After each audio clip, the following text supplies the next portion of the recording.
നർമ്മം നിറഞ്ഞ ഒരു പിടി നല്ല കഥാപാത്രങ്ങളെ മലയാളികൾക്ക് സമ്മാനിച്ച കുതിരവട്ടം പപ്പു വിടവാങ്ങിയിട്ട് ഇന്നേക്ക് 25 വർഷം പിന്നിടുകയാണ്.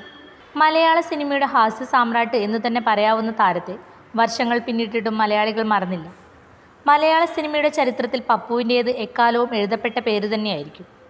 പത്മദളാക്ഷൻ എന്നായിരുന്നു കുതിരവട്ടം പപ്പുവിൻ്റെ യഥാർത്ഥ പേര്. പിന്നീട് കുതിരവട്ടം പപ്പു എന്ന പേരിൽ അദ്ദേഹം അറിയപ്പെടുകയായിരുന്നു.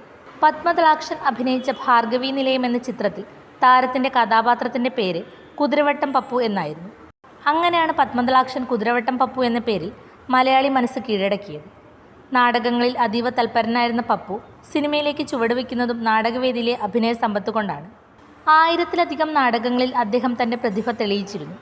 1963 രാമു കാര്യാട്ടിൻ്റെ സംവിധാനത്തിൽ അരങ്ങേറിയ മൂടുപടം എന്ന ചിത്രത്തിലൂടെയാണ് പപ്പു സിനിമാ ജീവിതം ആരംഭിക്കുന്നത്. പിന്നീടങ്ങോട്ട് എണ്ണിയാൽ തീരാത്തത്ര കഥാപാത്രങ്ങളെ മലയാളികൾക്ക് സമ്മാനിക്കുകയും ചിന്തിപ്പിക്കുകയും ചിരിപ്പിക്കുകയും ചെയ്തു അദ്ദേഹം. മണിച്ചിത്രത്താഴിലെ കാട്ടൂപ്പറമ്പൻ, ആറാം തമ്പുരാനിലെ മംഗലം, മഴ പെയ്യുന്നു മദ്ദളം കൊട്ടുന്നുവിലെ കോമക്കുറുപ്പ് എന്നീ കഥാപാത്രങ്ങളെല്ലാം പപ്പുവിൻ്റെ കയ്യിൽ ഭദ്രമായിരുന്നു.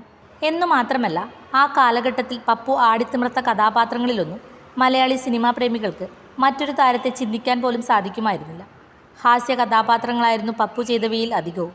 ഏറ്റെടുത്ത കഥാപാത്രങ്ങളെല്ലാം ആ കൈകളിൽ ഭദ്രമായിരുന്നു. മലയാള സിനിമ കണ്ടിട്ടുള്ളതിൽ വെച്ച് ഏറ്റവും മികച്ച ഹാസ്യനടനായി മാറാൻ പപ്പുവിന് അധിക സമയം വേണ്ടി വന്നില്ല.